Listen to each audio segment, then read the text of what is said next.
Herkese merhaba, mutfağıma ve kanalıma hoş geldiniz. Bugün sizlerle birlikte son zamanların meşhur dolması olan soğan dolması tarifimi paylaşacağım. İnanın bu da benim ikinci defa yapışım.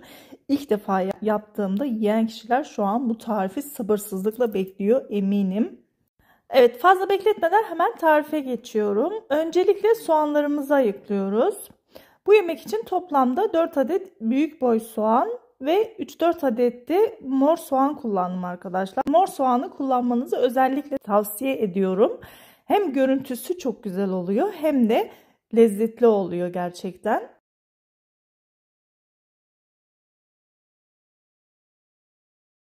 Evet, soğanlarını soydum. Şimdi nasıl kesildiğini göstermek istiyorum. Burası çok önemli. Gördüğünüz gibi soğanı tek taraflı olarak tam ortasına gelmeden kesiyorum. Çok fazla derine inmiyorum. Siz de görüyorsunuz.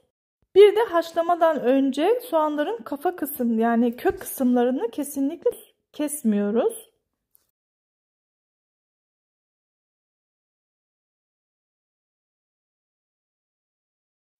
Soğanlarımı kesip soyduktan sonra şimdi haşlamaya geçiyorum. Tenceremin yarısının bir parmak aşağısına kadar suyu doldurdum ve 1 yemek kaşığı tuz ilave ettikten sonra haşlanması için soğanlarımı içine alıyorum. Evet arkadaşlar, gördüğünüz gibi soğanlarım gayet güzel haşlandı. Tam olarak haşlandığını anlamak için soğanlarıma bakıyorum. Böyle kestiğim taraflardan bir parmak girecek kadar yarıklar oluştu. Siz de görüyorsunuz.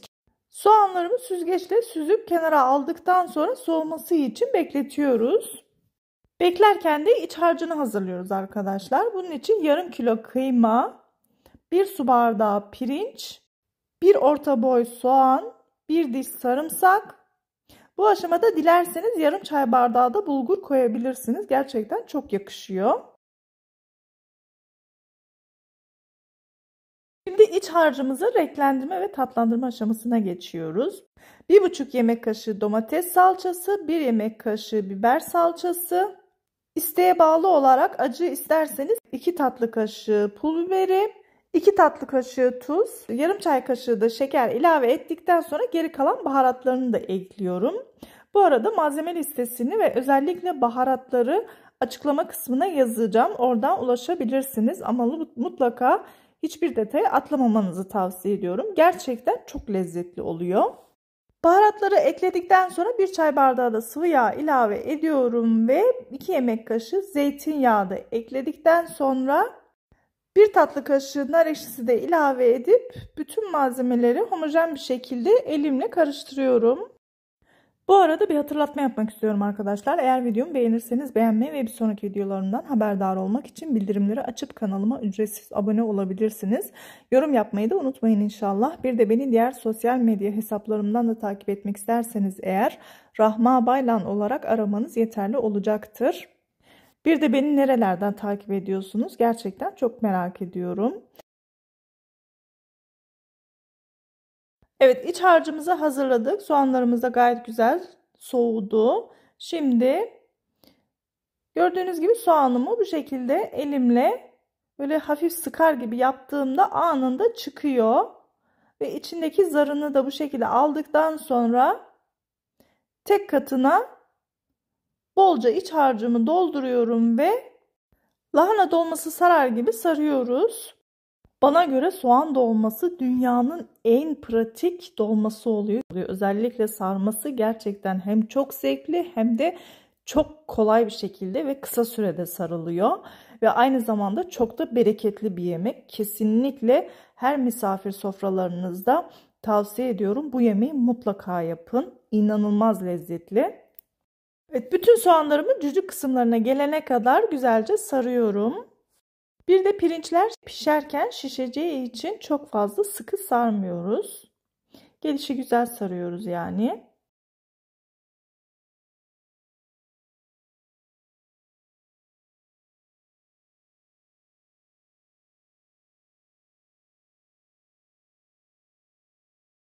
Evet arkadaşlar, gördüğünüz gibi hem mor hem beyaz bütün soğanlarımı sardım. Görüntüye bakar mısınız? Çiçek gibi oldu gerçekten.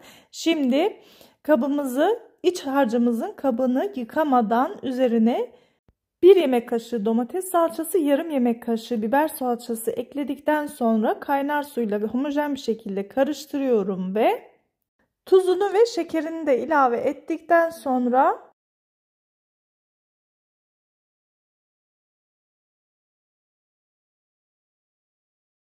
acı seviyorsanız eğer bu aşamada acı da ekleyebilirsiniz. Salçamı pütür kalmayacak şekilde tel çırpıcıyla açtım. Daha sonra kaynar suyunu eklemeye devam ediyorum. Şimdi hazırladığım sosu soğanlarımın üzerine hafif gelecek kadar döküyorum. Pişerken üzerine ağırlık olması için tabak yerleştiriyorum ve ocağımın altını açıp yüksek ayarda ilk önce kaynayana kadar, daha sonra kaynadıktan sonra altını orta dereceye getirip pirinçler yumuşayana kadar pişiriyorum. Bu arada dolmamızın sosuna yağ eklemeyi unuttum. O yüzden pişerken ekledim.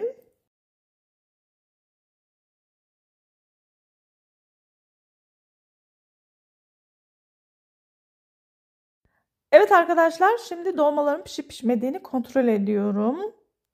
Evet, gayet güzel pişti. Tam olarak böyle olması gerekiyor. Bu aşamadan sonra ocağımın altını kapatıyorum ve üzerine tekrardan isteğe bağlı olarak nar ekşisi gezdirip 200 derece ısıttığım fırına gönderiyorum ve üzerine böyle kızarıp karamelize olmasını sağlıyorum. Gerçekten çok lezzetli yani.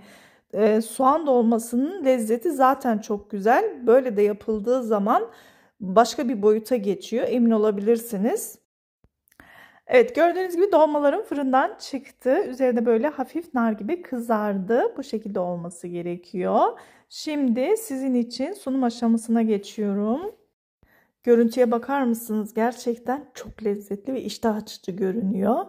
Hemen şimdi sizin için hem içini hem de soğanlarımın pişip pişmediğini göstermek istiyorum. Bakın, çatalı batırdığım anda böyle olduğu gibi kalkıyor. Bu demek oluyor ki asla dağılmadı. Hatta buz biraz daha soğudu. Şu an sıcak. Biraz daha soğuyunca daha böyle kalıp gibi olacak. Bu şekilde dağılma, açılma olmayacak. Emin olabilirsiniz.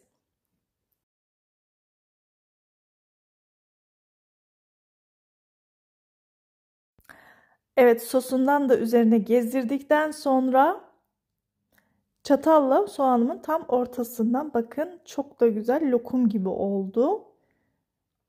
Bakın, içinin yumuşaklığına bakar mısınız? Pirinçler o kadar güzel pişti ki böyle tam kıvamında oldu, emin olun. Ve soğanlar da gayet güzel pişti. Bakın, hemen çatalla beraber gayet güzel açılıyor. Görüntüye bakın. Gerçekten muhteşem oldu. Kesinlikle tavsiye ediyorum. Mutlaka bu şekilde yapın ve sevdiklerinizle paylaşın diyorum. Emin olun bana teşekkür edeceksiniz.